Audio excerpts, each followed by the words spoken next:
Good morning, student. Today we are going to study class 10th chapter probability. Topic to be covered in this video is first of all we are going to study what is probability. पहले topic हम लोग जानेंगे कि probability आखिर होता क्यों है, फिर जानेंगे experiment, then random experiment, then possible outcome, then formula of probability, range of the probability, after that sure probability and the last is what is impossible probability. So आज के पहला टॉपिक स्टार्ट करते हैं. प्रोबेबिलिटी आखिर होता क्या है. Probability is a concept which numerically measure the degree of certainty of the occurrence of an event. मतलब प्रोबेबिलिटी एक ऐसा कंसेप्ट होता है जिसमें हम मेजर करते हैं किसी चीज के होने या फिर नहीं होने की डिग्री को, नहीं होने की चांसेस को. ठीक है, प्रोबेबिलिटी में मेजरमेंट कर रहे हैं कोई चीज कितने परसेंट हो सकते हैं या फिर कितने परसेंट नहीं हो सकते हैं, उनको बोलते हैं हम लोग प्रोबेबिलिटी, मतलब अनुमान लगाना. नेक्स्ट टॉपिक आता है एक्सपेरिमेंट. ये सब छोटे छोटे टॉपिक्स हैं जिनको कवर करते हैं. मेन इधर टॉपिक्स है नीचे वाले जिनको हम लोग डीप में पढ़ेंगे. अगला है what is experiment. Experiment and operation which can be produce some well defined outcomes is called as experiment. Experiment एक वो होता है जो वेल डिफाइंड आउटकम्स दे. सपोज कर लिए यदि हम लोग एक कॉइन को टॉस करते हैं तो वहां पर हमें वेल डिफाइंड आउटकम्स हेड और टेल मिलेंगे, तो वो हो गए एक्सपेरिमेंट. यदि हम लोग एक डाइस को रोल करते हैं तो वहां पर हमें 6 आउटकम्स मिलने वाले हैं, 1 2 3 4 5 एंड 6, तो वो हो गए एक्सपेरिमेंट. यदि हम लोग ताश के पत्ते को हम लोग मिस करते हैं तो वहां पर हमें टोटल 52 कार्ड्स आएंगे. ठीक है, तो वो हो गए एक्सपेरिमेंट. अब आखिरी टॉपिक है what is random experiment.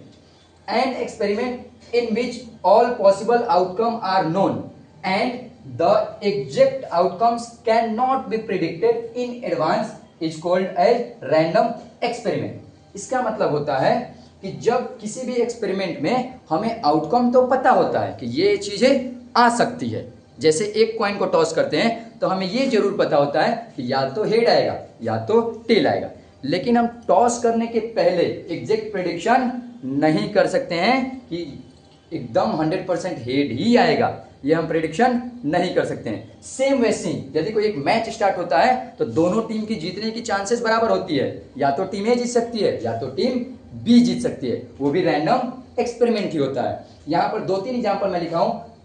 First है tossing of fair coin. Tossing of fair coin मतलब यहाँ पर 2 रैंडम वेरिएबल्स आएंगे, 2 रैंडम एक्सपेरिमेंट आएंगे, या तो हेड होंगे या तो टेल हो सकते हैं.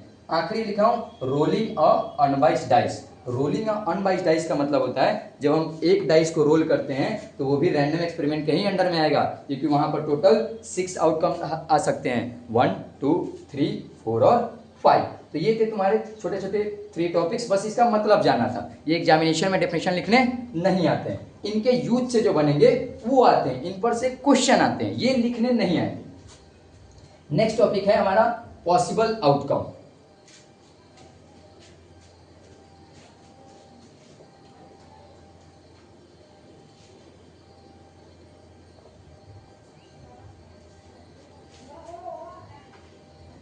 अभी पढ़ेंगे हम लोग पॉसिबल आउटकम क्या होता है, और पॉसिबल आउटकम में सब चीज का पॉसिबल आउटकम कर लेंगे. कॉइन का पढ़ेंगे, डाइस का पढ़ेंगे,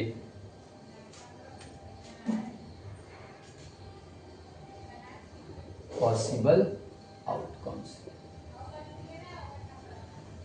पॉसिबल आउटकम्स का मतलब होता है ना कि किसी भी एक रैंडम एक्सपेरिमेंट में कितने पॉसिबल आउटकम आ सकते हैं, मतलब कितने कंडीशंस आ सकते हैं. सपोज कर लीजिए यदि हम लोग 1 कॉइन को टॉस करते हैं तो वहां पर पॉसिबल आउटकम क्या क्या हो सकते हैं, या तो हेड आ सकता है या तो टेल आ सकता है. देखिए यहाँ पर पॉसिबल आउटकम कितने हो गए, 2 हैं. यदि नंबर्स ऑफ कॉइन को इंक्रीज कर देता हूँ, यदि 2 कॉइन टॉस कर देता हूँ, देखिए यहाँ पर जब 2 कॉइन टॉस करेंगे, देखिए जैसे जैसे कॉइन के नंबर बढ़ाइएगा वैसे वैसे पॉसिबल आउटकम के भी नंबर इंक्रीज होते जाएंगे. देखिए यहाँ पर पॉसिबल आउटकम क्या आ सकता है, या तो दोनों का दोनों हेड आ सकता है. अगला यदि पहले पर हेड है तो दूसरा पर टेल भी हो सकता है, या तो पहले पर टेल दूसरे पर हेड, या फिर दोनों पर टेल आ सकता है. देखिए जब मैं 2 कॉइन टॉस किया तो यहाँ पर पॉसिबल आउटकम कितने हो गए, 4 हो गए. अब एक और क्लास 10 के सिलेबस तक 3 कॉइन तक है. यदि 3 कॉइन को हम लोग टॉस करते हैं तब देखिए यहाँ पर कितने आएंगे,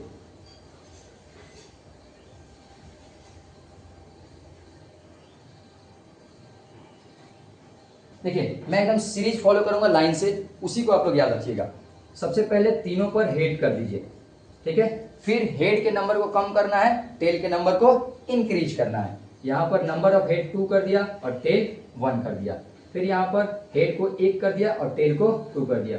और चौथे कंडीशन में टेल अपने हाईएस्ट पर पहुंच जाएगा, तीनों का तीनों टेल आ जाएंगे। और एक बार टेल हाईएस्ट पर पहुंच गया तो अब क्या करना है, टेल के नंबर को घटाना है, हेड के नंबर को बढ़ाना है। मतलब अब यहाँ नंबर ऑफ टेल 2 हो जाएंगे और हेड 1 हो गए। यहाँ पर 1 टेल डबल हेड, देखिए टोटल 6 हो गए, 1 2 3 4 5 6। अब आखिरी 2 के लिए क्या करना होता है, डबल हेड के बीच में एक टेल रख दीजिए और आखिरी वाला डबल टेल के बीच में एक हेड रख दीजिए। देखिए यहाँ total number of possible outcome कितने आ गए, 8 आ गए।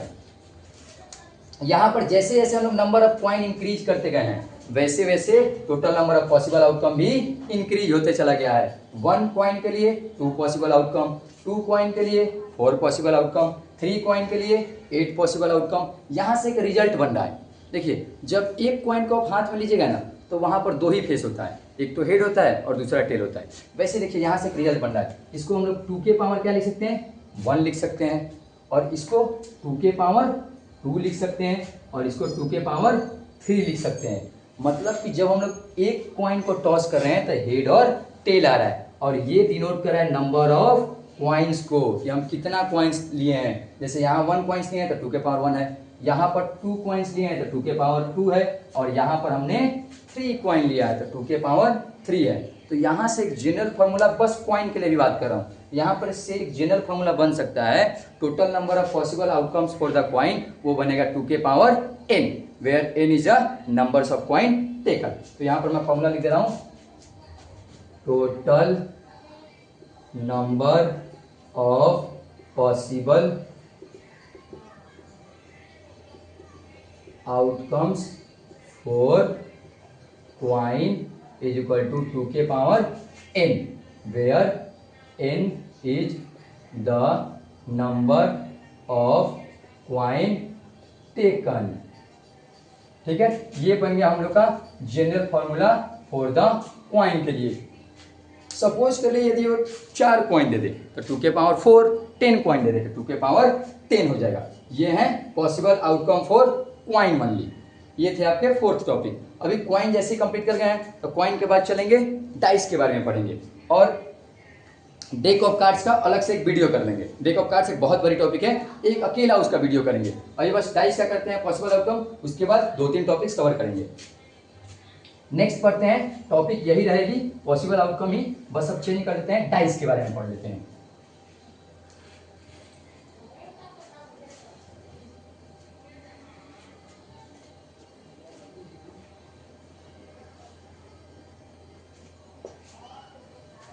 देखिए पॉसिबल आउटकम्स फॉर 1 डाई। ठीक है, जब डाइस मतलब होता है पासा, वही लिडो वाली। जब एक डाइस को आप लोग रोल कीजिएगा ना तो वहां पर total number of possible outcome जो आते हैं, जिनको एस से दिखाते हैं, वो या तो 1 आ सकते हैं, 2 आ सकते हैं, 3, 4, 5 और 6 आ सकते हैं। मतलब कि जब हम एक डाइस को रोल कर रहे हैं तो ये 6 नंबर ऑफ पॉसिबल आउटकम आ सकते हैं। क्लास 10 के सिलेबस तक 2 डाइस तक है। अब सेकंड डाइस का देखते हैं, 4, 2 डाइस। और जैसे 2 डाइस को रोल कीजिएगा ना तो total number of possible outcome, first dice पे आते हैं 6, यहाँ पर होगा total number of possible outcome 6। तो एक डाइस को रोल किए तो 6 आया और जैसे 2 डाइस लिए तो 6 के पावर 2 हो जाना चाहिए। कितना हो गया, 36। सेम कॉइन टाइप का ही चलता है, जैसे कॉइन में 2 फेस होते थे तो 2 के पावर n किए थे, वैसे ही डाइस में 6 फेस होते हैं। डाइस जो होता है वो क्यूब शेप का होता है जहाँ पर 6 फेस होते हैं, तो यहाँ पर 6 के पावर समथिंग करते जाएंगे। यदि एक डाइस होता है तो 6 के पावर 1, 2 डाइस होता है तो 6 के पावर 2, दैट इज 36। वैसे ही आगे क्लासेस में 12th में जाएगा तो 3 डाइस करते हैं, तो जब 3 डाइस करेंगे तो 6 के पावर 3 कर देंगे। ठीक है, वो हो जाएगा 216। तो इनका यदि जनरल फार्मूला की बात करें तो इनका जनरल फार्मूला बन जाएगा 6 के पावर में n हो जाएगा, where n is a number of dice taken. कोई दिक्कत? ये है हमारे पॉसिबल आउटकम के बारे में पढ़ लिए, कॉइन और डाइस के बारे में पढ़ लिए और डेक ऑफ कार्ड्स के लिए अलग से वीडियो करेंगे।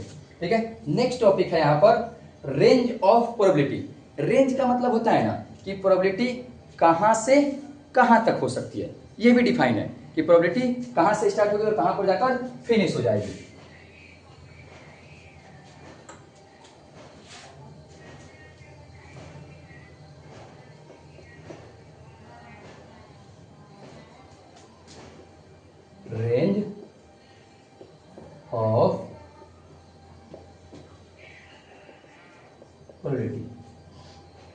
देखिए सबसे मिनिमम जो प्रोबेबिलिटी हो सकता है ना वो 0 हो सकता है और मैक्सिमम प्रोबेबिलिटी 1 हो सकती है।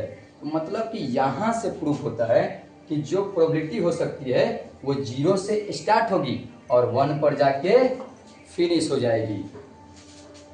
0 ग्रेटर देन पीई का मतलब होता है प्रोबेबिलिटी और इक्वल टू 1। देखिए यहाँ पर एक बहुत अच्छा ये एनसीईआरटी में लाइन दिया हुआ है, यही लाइन हर बार पूछा जाता है।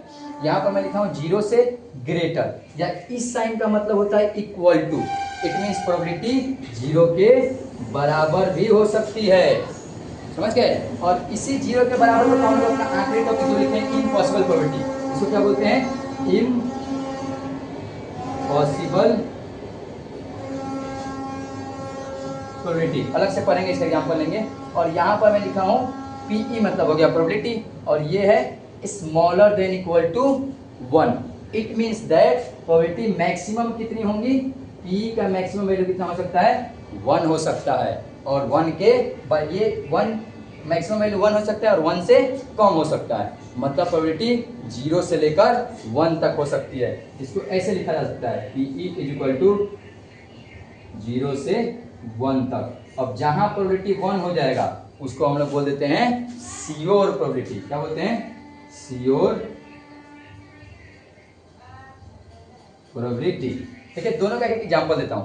इम्पॉसिबल प्रोबेबिलिटी मतलब होता है ना किसी घटना का घटने बट जो रिजल्ट पूछा जा रहा है वो रिजल्ट नहीं आना। सपोज कर लीजिए यदि मैं एग्जांपल बोल रहा हूं कि ये जो क्लासरूम हम लोग हैं वो बॉयज क्लासरूम है, मतलब कि यदि सब जितने भी बच्चे बैठे होंगे, जितने भी स्टूडेंट होंगे, सबके सब क्या होने वाले हैं? बॉयज होने वाले हैं। अब क्वेश्चन में मैं डाल देता हूं कि find the probability of girls student. तो यहाँ पर देखिए यदि बॉयज क्लासरूम है तो डेफिनेटली नंबर्स ऑफ गर्ल्स तो वहाँ 0 होंगे, तो उस कंडीशन में प्रोबेबिलिटी क्या आ जाएगा? 0 आ जाएगा और इसको बोल देंगे हम लोग इम्पॉसिबल प्रोबेबिलिटी। क्लियर? एक और एग्जाम्पल ले, होता है यूनिवर्सल ट्रुथ। यूनिवर्सल ट्रुथ का मतलब होता है ना जो सच्चाई है। जैसे सूर्य भगवान उगते हैं ईस्ट में, और यदि मैं ये पूछ दूं कि find the probability that sunrise in the west, ये कभी हो सकता है? ये तो कभी हो ही नहीं सकता। तो ये आ जाएगा आपके इम्पॉसिबल प्रोबेबिलिटी के अंदर।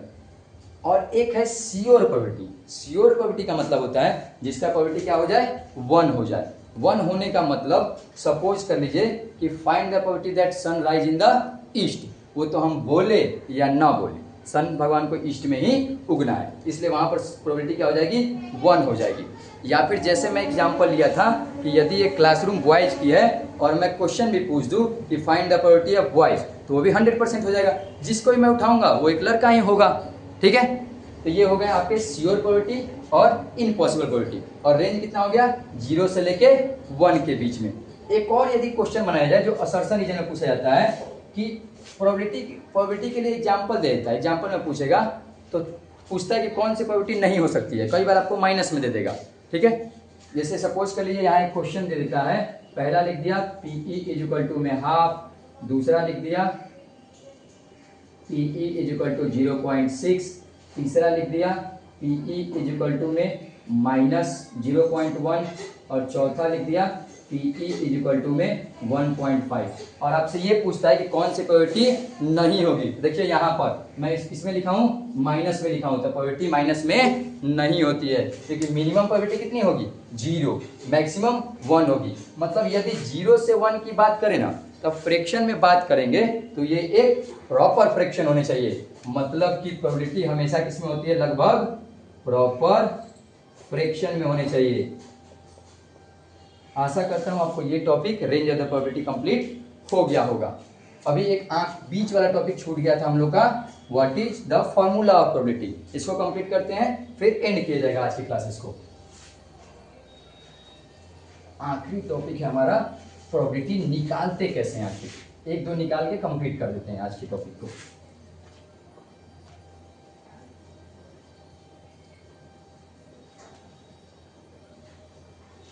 प्रोबेबिलिटी को हम लोग दिखाते हैं पी से, और इसका फॉर्मूला होता है, ऊपर तो लिखते हैं टोटल नंबर ऑफ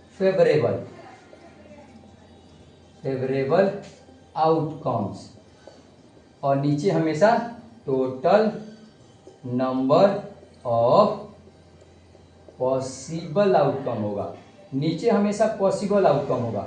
एग्जाम्पल समझ लेते हैं। सपोज कर लीजिए यदि एक डाइस को टॉस किया गया, ठीक है, एक डाइस को रोल किया गया, तो यदि एक डाइस को रोल किया गया और मैं यहाँ पूछ रहा हूँ प्रोबेबिलिटी ऑफ 2, 2 आने की प्रोबेबिलिटी। देखिए नीचे तो कुछ सोचना ही नहीं है, यदि एक डाइस को रोल किए हैं तो total number of possible outcome कितने होंगे, 6 होंगे, और 2 आने की एक ही केसेस, तो ये हो जाएंगे 1/6। वैसे यदि कॉइन पर बात करें, यदि एक कॉइन को टॉस किया गया और हेड आने का पूछ रहा प्रोबेबिलिटी, तो वहां पर टोटल आउटकम से 2 हो गए, हेड और टेल, और हेड आने के एक ही केसेस हैं, तो हो गए 1/2। तो ये हो गए आपके formula of probability, total number of favourable outcome upon में total number of possible outcome. ये रहा आपका आज का इंट्रोडक्शन वीडियो प्रोबेबिलिटी का। अगला टॉपिक नेक्स्ट वीडियो में पढ़ा जाएगा। Thank you.